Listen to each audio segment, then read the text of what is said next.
देवादी देव भगवान महादेव शिव और जगत जननी व जगदम्बा के चरणों में नमन करते हुए, हमारी बहन है, हमारी बेटी है, छोटी बहन बेटी साध्वी अन्नपूर्णा जी महाराज महामंडलेश्वर निरंजनी अखाड़ा, उनके चरणों में नमन करता हूँ। पांडे जी को नमन करता हूँ। ऐसे माता पिता को नमन करता हूँ जो साध्वी अन्नपूर्णा भारती जैसी शेरनी को जन्म देते हैं। आज अमरकानंद जी के और ज्ञाननाथ जी के बारे में कुछ नहीं बोलूंगा, ये तो मेरे शरीर के हिस्से हैं। मैं एक नौजवान का, एक ऐसे दिलेर नौजवान का जिसने मरे हुए हिंदुत्व को जगाने का प्रयास किया, मैं यहाँ केवल उसका अभिनंदन करने के लिए आया, उसे दंडवत प्रणाम करने के लिए आया। कालीचरण जी महाराज ने जिस तरह से पूरे हिंदू समाज में एक आशा का, एक विश्वास का, एक आवेदन का प्रयास किया है, अभी 3 महीने से ज्यादा जेल में रहकर आए हैं। इन्होंने राजनीति की उस गंदगी की तरफ जिसके सामने मेरे अपने पिता और दादा नतमस्तक थे, मैं इनके चरणों में नमन करता हूं। आपकी जय, समझ आपकी जय। मुझे इस बात से बिल्कुल बिल्कुल बिल्कुल कोई मतलब नहीं है कि ये माँ काली की आराधना कैसे करते हैं, क्योंकि ये इनका और माँ के बीच का अपना संबंध है।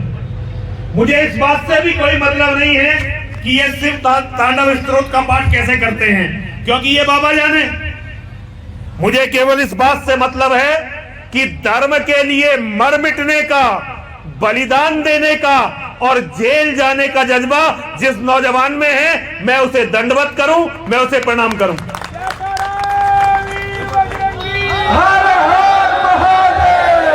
मैंने अपने साथियों से कहा कि हमें महाराज जी का अभिनंदन करना चाहिए। डॉक्टर साहब ने शुरुआत की और 8 तारीख को गाजियाबाद में, हालांकि हम पर बड़ी बंदिशें लगाई हुई हैं, ना तो हमारे कार्यक्रमों को परमिशन मिल रही है और प्रशासन का कहर, सुप्रीम कोर्ट से तो कोई गिला नहीं है, सुप्रीम कोर्ट में तो हमारे दुश्मन बैठे हुए हैं, लेकिन शासन प्रशासन में वो लोग बैठे हुए हैं जिन्हें हमने अपने पसीने से सींचा है, और वो जितनी प्रतिबंध हम पर लगा सकते हैं उससे भी हजारों गुना ज्यादा प्रतिबंधित हमें कर रहे हैं।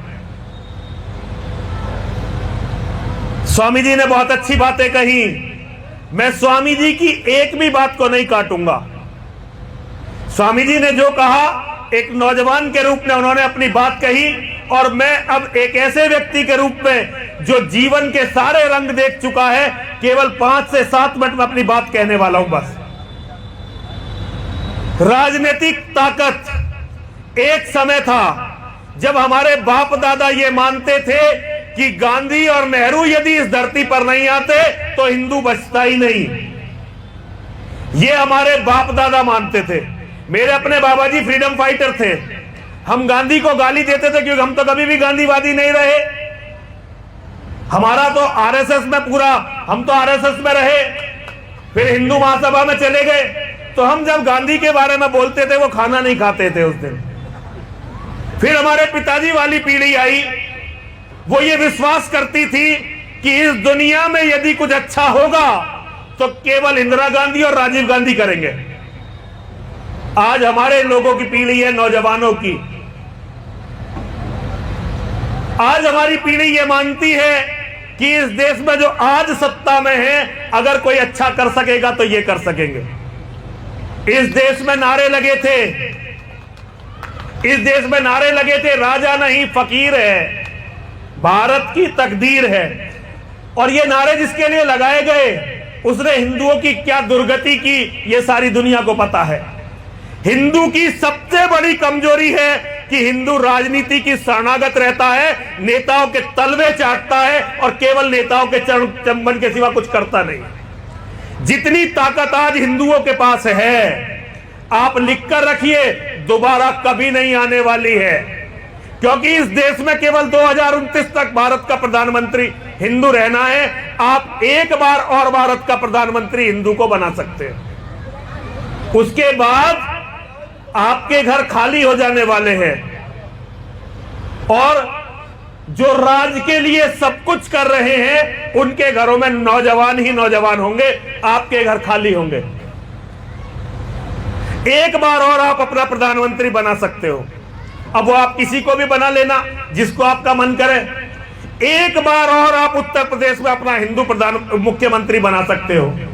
उसके बाद ना उत्तर प्रदेश का मुख्यमंत्री कभी हिंदू बनना है और ना ही भारत का प्रधानमंत्री कभी हिंदू बनना है। मुझे इस बात का दुख नहीं है कि हम हार रहे हैं सब कुछ, मुझे केवल इस बात का दुख है कि हम बिना लड़े सब कुछ हार रहे हैं। कल मैं गाजियाबाद में भंडारे में गया था। भंडारा था गाजियाबाद के बराबर में मोरटा एक गांव है, वहां झगड़ा चल रहा था कब्रिस्तान का। वहां मुसलमान बहुत थोड़े से हैं, मुट्ठी भर मुसलमान हैं, बहुत थोड़े से मुसलमान हैं। वहां एक कब्रिस्तान है। अब कब्रिस्तान के गेट का झगड़ा चल रहा था। गांव के हिंदुओं का कहना था कि इसका गेट होना चाहिए मुसलमानों की बस्ती की तरफ, और मुसलमान कोशिश कर रहे थे कि इसका गेट होना चाहिए हिंदुओं की बस्ती की तरफ, ताकि भविष्य में ज्यादा से ज्यादा हिंदुओं को डराया जाए। हमारे यहाँ के मंत्री जी हमारे अपने हैं, मेयर हमारे अपने हैं, विधायक हमारे अपने हैं, सब अपने हैं। हमारे एसएसपी साहब अपने हैं, डीएम साहब अपने हैं। वहां केवल एक हेड कांस्टेबल मुसलमान है महाराज जी, केवल एक हेड कांस्टेबल मुसलमान है। और उस हेड कांस्टेबल मुसलमान ने इतनी मजबूत लिखत पढ़त कर दी है कि पूरी राजनीति, पूरा शासन, पूरा प्रशासन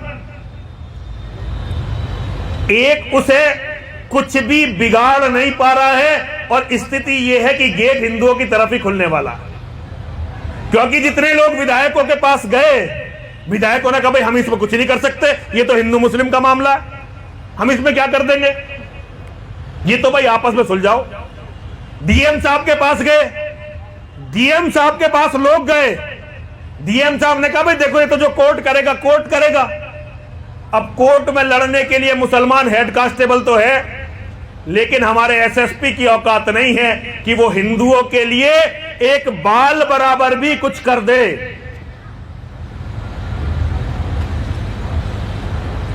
कौम को दिलेर बनाओ और अपने बच्चों को तैयार करो कि वो तुम्हारी रक्षा कर सके।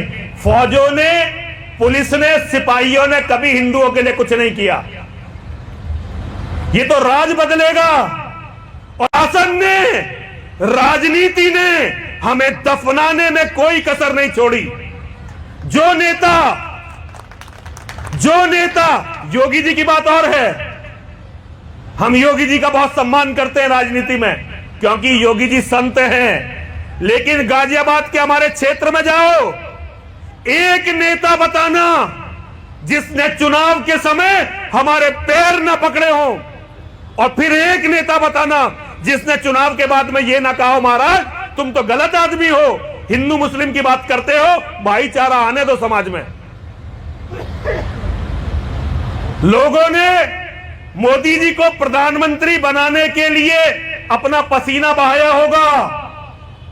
मैं उन लोगों में से हूं जिन्होंने मोदी जी को प्रधानमंत्री बनाने के लिए, जब मेरा भाई जितेंद्र नारायण सिंह त्यागी 4 महीने से जेल में पड़ा है और सुप्रीम कोर्ट में उसका केस चल भी नहीं रहा है, तो मेरी समझ में नहीं आता कि मैंने किन लोगों के लिए जान दी अपनी, किन लोगों के लिए मरने के लिए तैयार घूमता रहा।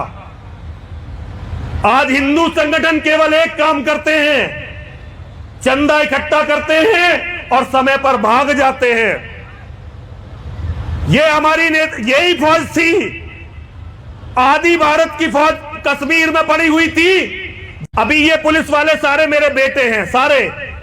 मैं गांव से हूं। ये कोई जाट का लड़का होगा, कोई अहीर का लड़का होगा, कोई गुजर का लड़का होगा, कोई लोधे का लड़का होगा, कोई राजपूत का लड़का होगा, कोई ब्राह्मण का लड़का होगा,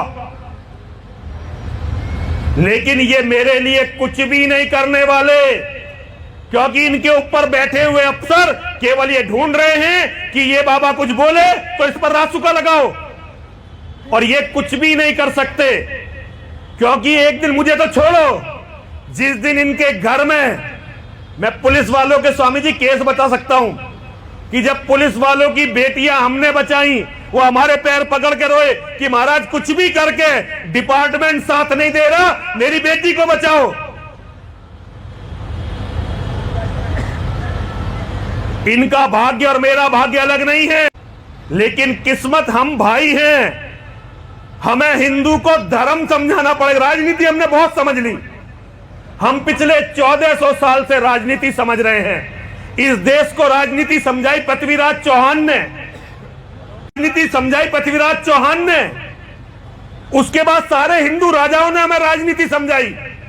जिन हिंदू राजाओं पर हम गर्व करते हैं, उन हिंदू राजाओं ने भी कभी धर्म के लिए लड़ाई नहीं की, केवल अपने राज के लिए लड़ाई की। यह दूसरी बात है कि उनके राज में हिंदू थोड़ा सुरक्षित बचा, लेकिन बीमारी का इलाज किसी हिंदू राजा ने यहां नहीं किया। केवल 2 राजा हुए इस देश में जिन्होंने इस बीमारी से लड़ने की कोशिश की, एक बाजीराव और एक बंदा बैरागी। और तीसरा आदमी इस धरती पर जो पैदा हुआ जिसने इस बीमारी से लड़ने की कोशिश की, वो था सावरकर।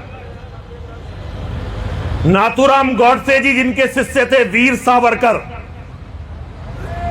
राजनीति के बारे में वीर सावरकर का एक मुझे आज याद आता है। सत्ता वाले लोग आधा बताते हैं कि एक दिन समय आएगा जब ये कांग्रेस मुस्लिम लीग बन जाएगी। इसके बाद का भी एक सेंटेंस उन्होंने बोला था कि एक दिन समय आएगा जब ये जनसंघ पहले कांग्रेस बनेगा और कांग्रेस के बाद मुस्लिम लीग बनेगा। और इसका कारण क्या है कि हम हिंदुओं में इतनी ताकत नहीं है कि हम अपने नेताओं के सामने अपना मुंह खोल सकें। एक योगी जी से कुछ नहीं होगा, कोई भी आदमी हो। मैं तो ये मानता हूं कि ये हिंदुओं का, उत्तर प्रदेश के हिंदुओं का सौभाग्य है कि उनके पास योगी आदित्यनाथ जैसा योद्धा है। लेकिन अकेले योगी जी कुछ नहीं कर सकते भाई, गलतफहमी में मत रहना। आज दुनिया भर के मुसलमानों का निशाना है योगी आदित्यनाथ जी महाराज। और अपने आप को हिंदूवादी कहने वाले लोग उन्हें राजनीति से हटाना चाहते हैं। आपको, हर व्यक्ति को योगी आदित्यनाथ बनना पड़ेगा ताकि आपका खौफ, आपका डर हर दुश्मन के मन में हो, वरना आप अब जिंदा नहीं रह सकते। एक बार भारत का प्रधानमंत्री मुसलमान बना तो मैं गणितज्ञ हूं बेसिकली, और डाटा जो अभी स्वामी जी गिनवा रहे थे, हिंदुस्तान को ये आंकड़े हमने बताए, पूरे इस देश को कोई बताने वाला नहीं था। जब अरब में हमारा मंदिर टूट रहा था, जिसे वो बैतुल्ला मुकद्दस कहते हैं ना स्वामी जी, वो अरब में हमारा शिव मंदिर था और उसमें 360 अलग अलग देवताओं की प्रतिमाएं थी। जब वो मंदिर तोड़ा जा रहा था तो पूरी दुनिया में 70 करोड़ हिंदू थे, 70 करोड़ हिंदू पूरी दुनिया में। जब मोहम्मद बिन कासिम भारत में आया, पूरी दुनिया में 15 लाख मुसलमान और 70 करोड़ हिंदू थे। और जब अंग्रेज इस धरती पर आया, हम केवल 18 करोड़ रह गए थे। स्वामी जी 1100 सालों में हम केवल 18 करोड़ रह गए थे पूरी दुनिया में। इसका मतलब तुम्हें कोई बताने वाला नहीं है। मोदी जी का गोल्डन पीरियड जा चुका है। योगी जी प्रधानमंत्री बनेंगे या नहीं बनेंगे ये किसी को नहीं पता है, लेकिन तुम्हें अपने बच्चे बचाने हैं या नहीं बचाने हैं ये आपको सोचना है। अगर आपको अपने बच्चे बचाने हैं, और दूसरी बात, कम से कम बच्चे पैदा करने पड़ेंगे, बच्चे पैदा करने पड़ेंगे, बच्चे पैदा करने पड़ेंगे। जिन्होंने एक एक बेटा पैदा कर रखा है, हमारा वेद कहता है एक बेटे के होने से तो बेटे का ना होना अच्छा है। और सारे हिंदुओं ने यह पाप किया है। इस पाप को भुगतेगा कौन? धर्म के विरुद्ध चला कौन? धर्म के विरुद्ध आप चले। दुनिया में सबसे बड़ा पाप है कमजोर होना। आपका जो एक बेटा होगा, ये नहीं कि हर चीज से आपके इकलौते बेटे को खतरा होगा, हर चीज से खतरा होगा। या मुन्ना कुमार जी बैठे हैं, हम लोग इनके साथ गली गली में जाके लड़ते थे। अभी इन्होंने हिंदू महासभा का अधिवेशन किया, पता नहीं कहां से पता चल गया मैं आने वाला हूं। दिल्ली पुलिस के डीसीपी ने फोन किया कि अगर आप आए तो गिरफ्तार करेंगे आपको, यहां पर कोई बचा नहीं सकता। और मुझे पता है हिंदू मेरी जमानत भी नहीं करवा सकते अब, जबकि देश का राष्ट्रपति कट्टर हिंदू, देश का प्रधानमंत्री आप सबका आदर से है, गृह मंत्री कहते हैं कि पटेल से भी ताकतवर लौह पुरुष गृह मंत्री है भारत का, लेकिन हिंदू को छोटी छोटी धाराओं में जेल में सड़ना पड़ता है। क्यों? क्योंकि हम राजनीति के अलावा कुछ जानते ही नहीं, और राजनीति में भी केवल इतना जानते हैं कि भाई जो आज राज कर रहे हैं ये हमारे मालिक है। और महामंडलेश्वर जी, एक बहुत बड़ी मजाक की बात बताता हूं। अकबर के समय दिल्ली में एक बहुत बड़ी धर्म सभा हुई, दिल्ली में बहुत बड़ी धर्म सभा हुई, आप गूगल पर सर्च करिए। बड़े बड़े हमारे मठाधीश आए और धर्म सभा में स्वामी जी एक धर्मादेश दिया गया। उस धर्मादेश का नाम है दिल्लीश्वरो वाह जगदीश्वरो वाह। जो दिल्ली का अधीश्वर है, जो दिल्ली का राजा है, हमारे लिए वही जगदीश्वर है, वही भगवान है। ये हमारे धर्माचार्य पहले भी कर चुके हैं, तो आज के धर्माचार्यों की भी कोई गलती नहीं है। हमारी पीढ़ी से पुराने धर्माचार्य ज्यादातर कांग्रेसी थे, उससे पहले सारे अंग्रेजों के भक्त थे, और उससे पहले के सारे रहीम और रसखान को बड़ा महात्मा मानते बता रहे थे, जबकि रहीम और रसखान ने जितना हिंदू धर्म को समाप्त किया इतना किसी ने नहीं किया। मैं बहुत ज्यादा बोल के इतना बोलता नहीं हूं मैं, लेकिन जैसे जैसे जिंदगी अंतिम समय आ रहा है मेरी हताशा बढ़ती जा रही है, क्योंकि मैं देख रहा हूं कोई भी सनातन के पास ऐसा खिवैया नहीं है जो सनातन को सनातन सिखा सके। और जब तक ऐसा कोई हमारे बीच में अवतार नहीं आता तब तक हमारे बचने की संभावना शून्य भी नहीं है। तब तक स्वामी जी हमारे बचने की संभावना शून्य भी नहीं है। जब तक हिंदुओं को कोई लड़ना नहीं सिखा देता तब तक हम जिंदा नहीं रहेंगे। और इसका उदाहरण देखो यहूदियों से। मैं तो इजराइल में रहकर आया हूं डॉक्टर साहब, जब तक यहूदी लड़े नहीं वो मरते रहे। जिस दिन उन्होंने लड़ना शुरू कर दिया आज पूरी दुनिया उनसे डरती है। एक हम हैं या केवल पैसा इकट्ठा करे जा रहे हैं, केवल राजनीति करे जा रहे हैं, ये पता ही नहीं कि स्वाभिमान और सम्मान कैसे बचेगा। स्वामी जी ने बिल्कुल सही कहा। और वो ये नहीं देखेंगे कि औरत किसकी है, केवल ये देखेंगे हिंदू की औरत है तो यही होगा जो स्वामी जी ने कहा है। इससे बचने की तैयारी करो। जरा 3 बार मेरे साथ बोलेंगे, बोलिए विजय मिले या वीर गति, सब महादेव के नाम, जीते जी रण छोड़ के जाना, वीरों का नहीं काम, विजय मिले या वीर गति, सब महादेव के नाम, जीते जी रण छोड़ के जाना, वीरों का नहीं काम, विजय मिले या वीर गति, सब महादेव के नाम, जीते जी रण छोड़ के जाना, वीरों का नहीं काम। हर हर महादेव, हर हर महादेव, हर हर महादेव। बहुत बहुत आभार महामंडलेश्वर।